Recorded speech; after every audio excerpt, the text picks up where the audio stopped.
I have yet to give a speech or have a meeting where somebody doesn't ask me the millennial question. What's the millennial question? Apparently, millennials as a generation, which is a group of people who were born approximately 1984 and after, are tough to manage. And they're accused of being entitled and narcissistic, and self-interested, unfocused, lazy.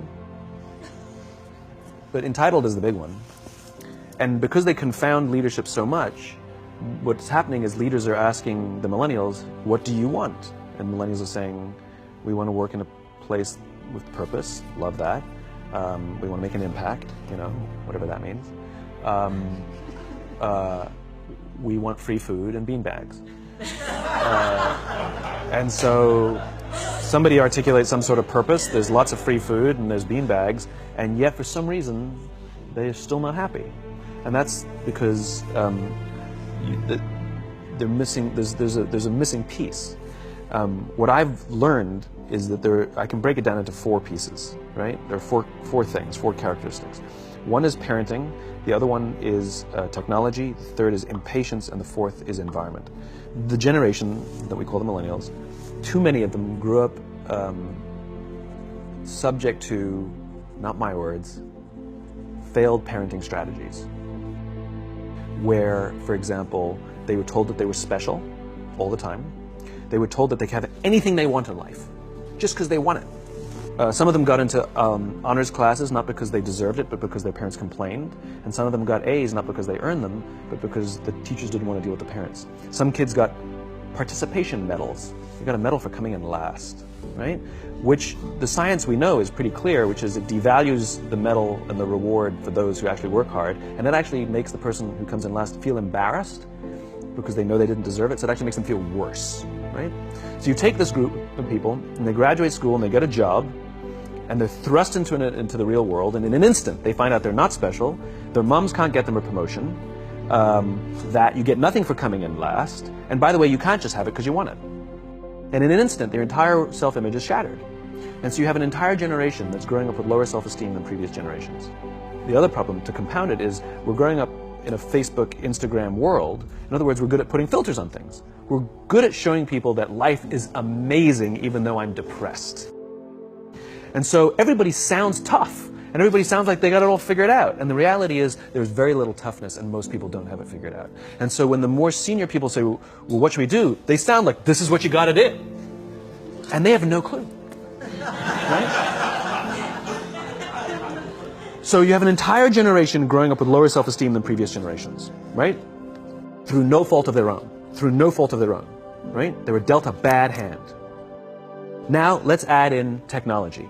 We know that engagement with social media and our cell phones releases a chemical called dopamine. That's why when you get a text, it feels good. Right? So, you know, we've all had it where you're feeling a little bit down or feeling a bit lonely, and so you send out 10 texts to 10 friends, you know, hi, hi, hi, hi, hi. Because it feels good when you get a response. It's why we count the likes, it's why we go back 10 times to see if my Instagram is growing slower, did I do something wrong? Do they not like me anymore, right? The trauma for young kids to be unfriended, right? Because we know when you get it, you get a hit of dopamine, which feels good. It's why we like it, it's why we keep going back to it. Dopamine is the exact same chemical that makes us feel good when we smoke, when we drink, and when we gamble. In other words, it's highly, highly addictive, right?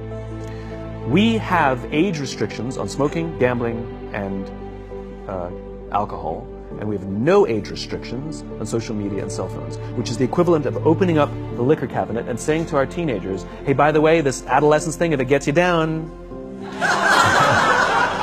But that's basically what's happening. That's basically what's happening, right? That's basically what happened. You have an entire generation that has access to an addictive, numbing chemical called dopamine through social media and cell phones as they're going through the high stress of adolescence. Why is this important? Almost every alcoholic discovered alcohol when they were teenagers. When we're very, very young, the only approval we need is the approval of our parents. And as we go through adolescence, we make this transition where we now need the approval of our peers. Very frustrating for our parents, very important for us. It allows us to acculturate outside of our immediate families into the broader tribe, right? It's a highly, highly stressful and anxious period of our lives, and we're supposed to learn to rely on our friends. Some people, quite by accident, discover alcohol and numbing effects of dopamine to help them cope with the stresses and anxieties of adolescence. Unfortunately, that becomes hardwired in their brains, and for the rest of their lives, when they suffer significant stress, they will not turn to a person, they will turn to the bottle. Social stress, financial stress, career stress, that's pretty much the primary reasons why an alcoholic drinks, right? What's happening is, because we're allowing unfettered access to these dopamine-producing devices and media, basically it's becoming hardwired, and what we're seeing is, as they grow older, too many kids don't know how to form deep, meaningful relationships. Their words, not mine. They will admit that many of their friendships are superficial. They will admit that their friends, that they don't count on their friends, they don't rely on their friends, they have fun with their friends, but they also know that their friends will cancel on them if something better comes along. Deep, meaningful relationships are not there because they never practice the skill set, and worse, they don't have the coping mechanisms to deal with stress. So when significant stress starts to show up in their lives, they're not turning to a person, they're turning to a device, they're turning to social media, they're turning to these things which offer temporary relief. We know, the science is clear, we know that people who spend more time on Facebook suffer higher rates of depression than people who spend less time on Facebook. These things balanced. Alcohol is not bad, too much alcohol is bad. Gambling is fun, too much gambling is dangerous. There's nothing wrong with social media and cell phones. It's the imbalance. If you're sitting at dinner with your friends and you're texting somebody who's not there, that's a problem. That's an addiction. If you're sitting in a meeting with people you're supposed to be listening to and speaking, and you put your phone on the table, face up or face down, I don't care, that sends a subconscious message to the room that you're just not that important to me right now, right? That's what happens. And the fact that you cannot put it away is because you are addicted, right? If you wake up and you check your phone before you say good morning to your girlfriend, boyfriend, or spouse, you have an addiction. And like all addiction, in time, it'll destroy relationships, it'll cost time, and it'll cost money, and it'll make your life worse. So you have a generation growing up with lower self-esteem that doesn't have the coping mechanisms to deal with stress. Now you add in the sense of impatience. They've grown up in a world of instant gratification. You want to buy something, you go on Amazon, it arrives the next day. You want to watch a movie? Log on and watch a movie. You don't check movie times. You want to watch a TV show? Binge. You don't even have to wait week to week to week, right? I know people who skip seasons just so they can binge at the end of the season, right? Instant gratification. You want to go on a date? You don't even have to learn how to be like, hey. You don't even have to learn and practice that skill. You don't have to be the uncomfortable one who says yes when you mean no, and says no when you mean no, and yes when you don't have to swipe right. Bang, I'm a stud. Right?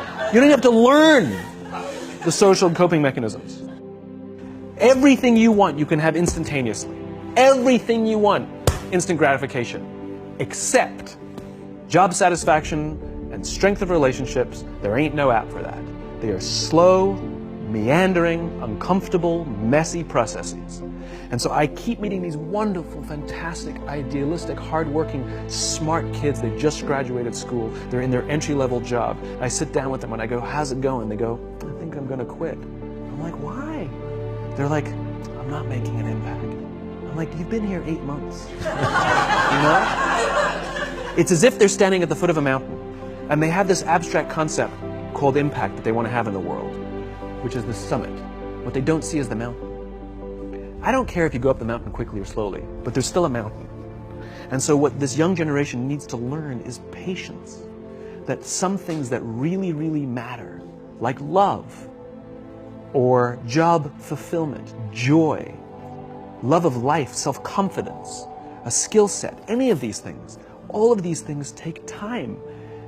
Sometimes you can expedite pieces of it, but the overall journey is arduous and long and difficult. And if you don't ask for help and learn that skill set, you will fall off the mountain, or you will, the worst case scenario, and we're already seeing it, the worst case scenario is we're seeing an increase in suicide rates, we're seeing an increase in this generation, we're seeing an increase in accidental deaths due to drug overdoses, we're seeing more and more kids drop out of school or take leaves of absence due to depression. Unheard of. These are all, this is really bad. The best case scenario, those are all bad cases, right? The best case scenario is you'll have an entire population growing up and going through life and just never really finding joy. They'll never really find deep, deep fulfillment in work or in life. They'll just waft through life, and it'll be just, it's fine. How's your job? It's fine. It's the same as yesterday. How's your relationship? It's fine. Like that's the best case scenario. Which leads me to the fourth point, which is environment. Which is we're taking this amazing group of young, fantastic kids who were just dealt a bad hand. It's no fault of their own. And we put them in corporate environments that care more about the numbers than they do about the kids. They care more about the short-term gains than the long-term life of this young human being. We care more about the year than the lifetime, right? And so we are putting them in corporate environments that aren't helping them build their confidence, that aren't helping them learn the skills of cooperation, that aren't helping them overcome the challenges of a digital world and finding more balance, that isn't helping them overcome the need to have instant gratification and teach them the joys and impact and the fulfillment you get from working hard on something for a long time that cannot be done in a month or even in a year. And so we're thrusting to them in corporate environments, and the worst part about it is they think it's them. They blame themselves. They think it's them who can't deal. And so it makes it all worse. It's not. I'm here to tell them it's not them. It's the corporations, it's the corporate environments, it's the total lack of good leadership in our world today that is making them feel the way they do. They were dealt a bad hand, and I hate to say it, but it's the company's responsibility. Sucks to be you, like we have no choice, right? This is what we got, and I wish that society and their parents did a better job. They didn't. So we're getting them in our companies, and we now have to pick up the slack. We have to work extra hard to figure out the ways that we build their confidence. We have to work extra hard to find ways to teach them the social skills that they're missing out on. There should be no cell phones in conference rooms. None. Zero. And I don't mean the kind of like sitting outside waiting to text. I mean like when you're sitting and waiting for a meeting to start, this is what we all do. We all sit here and wait for the meeting to start.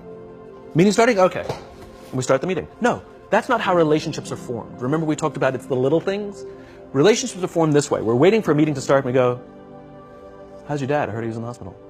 Oh, he's really good. Thanks for asking. He's actually at home now. Oh, I'm really glad. It was really amazing. I know, it was really scary for him. That's how you form relationships.